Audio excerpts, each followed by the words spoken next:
გამარჯობა, ეს არის გადაცემა თუ რას მოგვითხრობს ძველი ქალაქი. ამიტომ მე დღეს მოგითხრობთ დღევანდელი აღმაშენებლის ქუჩის 36 ნომერში მდებარე დიდებულის სასახლის შესახებ, რომელიც პირველი გილდიის ვაჭარს, თბილისის უმდიდრეს პიროვნებას ერასტი ჭავჭანიძეს ეკუთვნოდა. თუმცა სანამ სახლის ისტორიას მოგითხრობთ, მანამდე თავად ერასტის ადრეული ცხოვრების საინტერესო და ნიშნულ დეტალებს გავეცნოთ. ერასტი სულ პატარა 6 წლის ბიჭი იყო, როდესაც ხელმოკლე მშობლებმა ხონის ერთ-ერთი გარეუბნიდან დედაქალაქში მარტო გამოუშვეს და ფურნეში სამუშაოდ მიაბარეს. ფურნეს გვერდით გერმანელი ვაჭრის საგალანტერიო მაღაზია მდებარეობდა. ბიჭუნა ძალიან ნიჭიერი აღმოჩნდა და საკმაოდ მოკლე დროში გერმანული ენა ისწავლა, რის შემდეგაც ჯერ მოჯამაგირედ დადგა მაღაზიაში, შემდეგ კი უმცროსი გამყიდველის სტატუსი მოირგო. როგორც ჩანს, ახალგაზრდამ თავისი ნიჭიერებით მოხიბლა მაღაზიის მეპატრონე, რადგან სწორედ ამ ადამიანმა გაუშვა ლაიფციგში სასწავლებლად.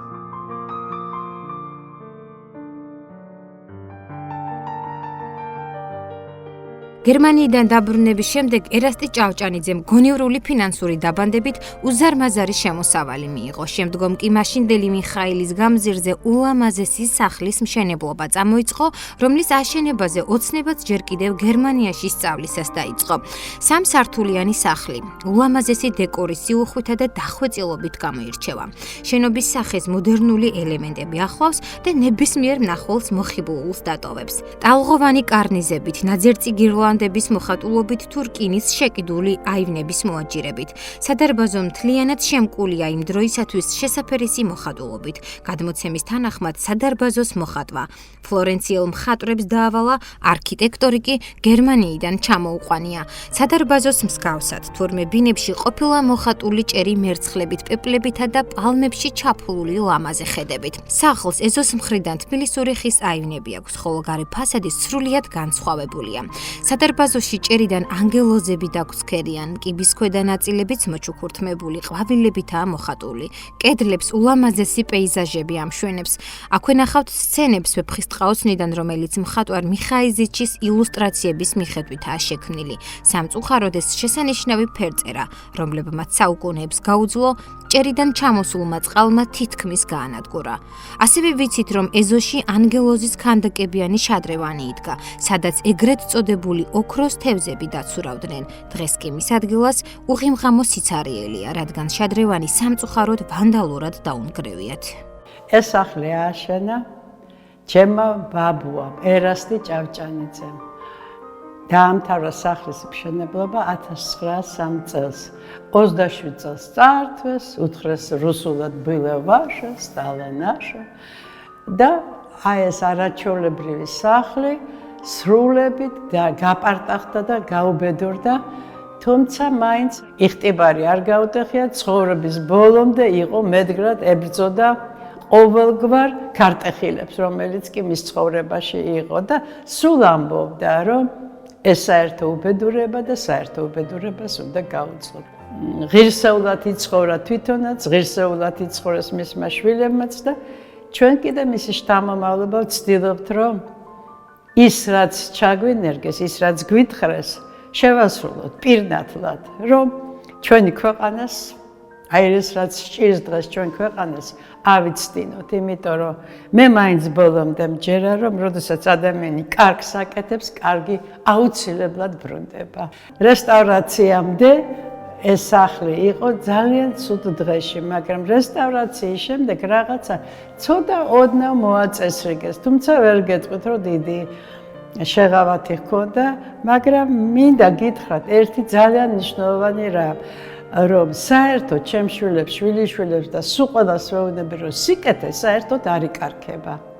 კარგი გაკეთებული საქმე ძალიან დიდი ხნის შემდეგ წინ დაგვდება. აი ამ ერასტიმ, რომელმაც უამრავ ახალგაზრდა სტუდენტს გზა გაუკვალა, ცხოვრებაში გეზი მისცა და თვითონ დატოვეს მარტო ერთი ოთახი სამარა, მაინც მისმა შთამომავლობამ ჩემმა შვილმა პაპის სახლისაგან შეიძინა საკმაოდ ძვირად თავისი აი ეს ყოფილი ლამაზი სახლი. აი ლატუნით გაკეთებული არაჩვეულებრივი სადარბაზო, აი ეს მოხატულობა გერმანელები იყვნენ ჩამოსული, ძალიან დიდი გაჭირების წლები რომ იყო და გვითხრეს რომ აი დოლარებს მოგცემთო, ოღონდ ამას მოხსნით და როგორც არაჩვეულებრივ ნაკეთობას წავიღებთო. გამეღიმა და უთხრა მილიარდი რომ მოგცეთ. არ მოგცემთ. იმიტომ რომ ეს არის რელიკვია. სუმეტირება ამას რომ ამბობ, მაგრამ გაუძელით ცდუნებას ჩვენ და ჩვენმა თაობებმა მოგვაწონ ჩვენ, გაუძლონ იმას, რაც ჩვენ ქვეყანას ჭირს დღეს. როგორც ამბობენ, ჭავჭანიძეების სახლში ბევრი სტომარი დადიოდა. სადარბაზოში პატარა ბრინჯაო ზარი იყო, რომელზეც შვეიცარი რეკავდა და მასპინძლებს სტუმრის მოსვლას ამცნობდა. მისი წარმატებული საქმეების უკან კი სევდიანი ამბავი იმალება. ერასტის და მის მეუღლეს ნინო კოპაძეს ორი შვილი ისპანკით დაეღუპა. ეს გრიპის ერთ-ერთი რთული ფორმაა, რომელიც იმ პერიოდში მძვინვარებდა მთელს მსოფლიოში, მანამ სანამ პენიცილინი არ გამოიგონეს. ამ ტრაგედიის შემდეგ მალევე ერასტის მეუღლე ნანა ტრქალიშვილზე მშობიარობას გადაჰყვა. საუბედუროდ ვერც ახალშობილის გადარჩენა მოხერხდა, რომელსაც დაბადებისთანავე თამარი უწოდეს. ნინოსა და ახალშობილის დაკრძალვის ტრაგიკული ლეგენდა დიდხანს დადიოდა თბილისში. როგორც ცნობილია, განსვენებულნი თეთრი ჩასასვენებლით ცხენიან კათაფალკს სიონში გადაუსვენებია, სადაც მთელს თბილისს მოუყრია თავი. ამ თავზარდამცემი ამბის შემდეგ ერასტი ჭავჭანიძეს მხოლოდ ორი მცირეწლოვანი მიხეილი და კონსტანტინე დარჩა, რომელთა აღზრდაშიც მოხუცი სიდედრი ეხმარებოდა. საქართველოს იძულებითი გასაბჭოების შემდეგ შეთხზული და უსაფუძვლო მიზეზით 1927 წელს ერასტი ჭავჭანიძეს ქონება ჩამოართვეს, ისევე როგორც არისტოკრატიისა და ბურჟუაზიის ყველა წარმომადგენელს. ის და მისი ოჯახი სახლის მხოლოდ ერთ ოთახში შეასახლეს.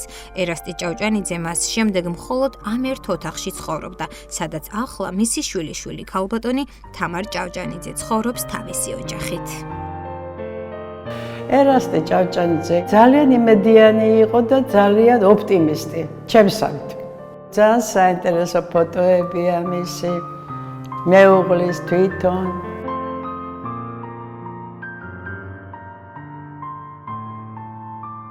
განსაკუთრებით აღტაცებული იყო ჰაიფურის წარმოებით. 100 წელი ხდება უკვე, აი რაც ეს სერვიზი არსებობს და არაფერი არ შესწულია გარდა იმისა, რომ ოდნავ გამქრქალდა ხშირი ხმარებისაგან.